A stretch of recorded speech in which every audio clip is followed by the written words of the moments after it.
What's good, fam? How you guys doing? How you guys keeping? Man, I'm doing alright, man. I'm doing alright. No, not too bad, son. Not too bad, you know. I mean, we make the best of what we have, son. You know what I'm saying? You know what I mean?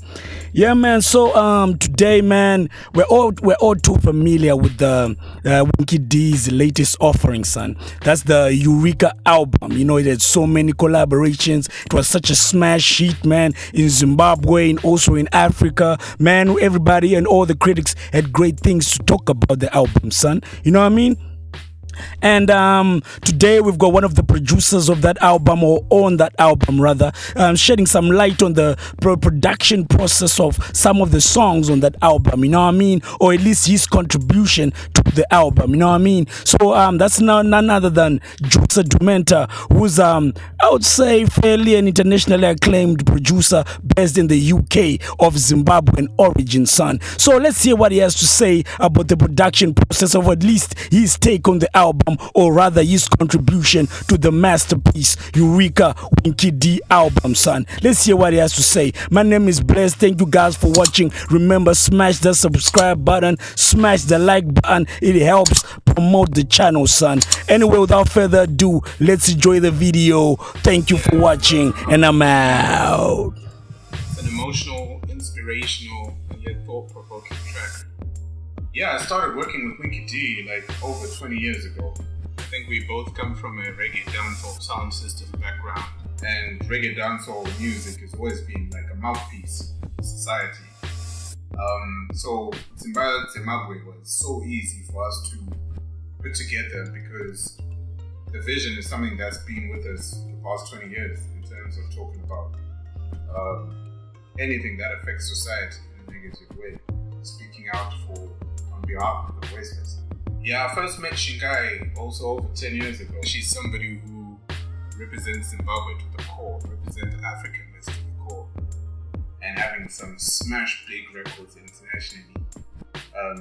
She's kept true to where she comes from. She never strayed from that and always made sure at any point she can get, she represents Zimbabwe in the best way. When Winky reached out to me for us to work on this track, she was the perfect fit for that.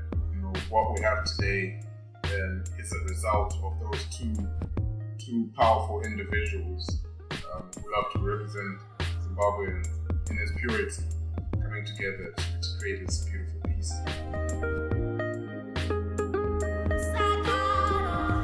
Winky D is a great producer.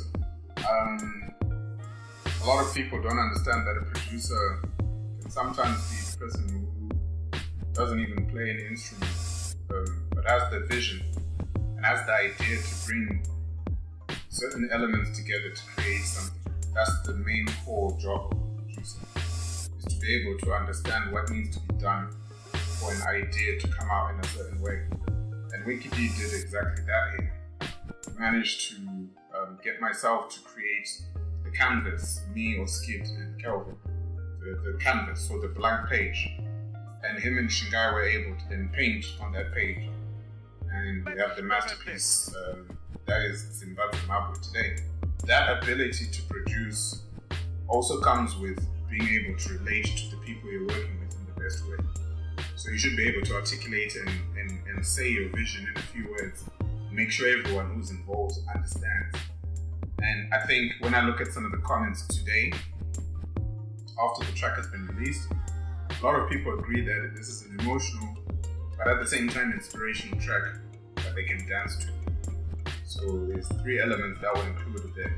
As African people, naturally, even when we're going through anything bad or sad, we still dance and sing. That is our African culture, that's our tradition. That's the way of our people. And this track, even though it is emotional and is asking some very difficult, hard questions, it's actually got a rhythm to it. And I think that's what Winky wanted, or at least that's what I understood from the vision. When I got the creative brief, I wanted to include something that had identity in it. So if you listen very carefully, you can hear some bit elements that I've used in there, and some electric jazz guitar, which is common in a lot of music that we identify with Zimbabwe.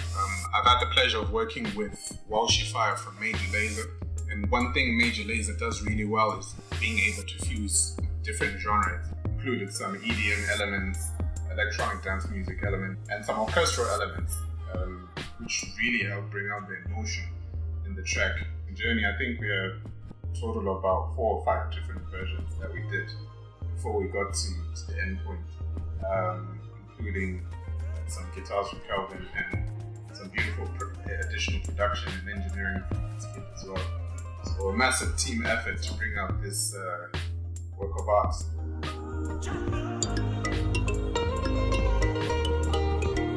Yeah, with Dzimba Dzemabwe, I hope people really get inspired and maybe through their day-to-day life start answering the questions. You know, is this the land that we cried for? Is this the land that we died for? And what are we doing for the upcoming generations? You know, and make sure that any dialogue that we have doesn't turn into a fallacy, doesn't turn into a joke team. That we have dialogue with purpose moving forward as one people. No one is coming to save us. It's up to us as Zimbabwe to come together. And I think that's what I got. That's my interpretation of this musical piece. And the purpose it was serving is to unite ourselves by asking these hard questions so that we can thought-provoking and encourage some sort of dialogue. Jusa Dementor.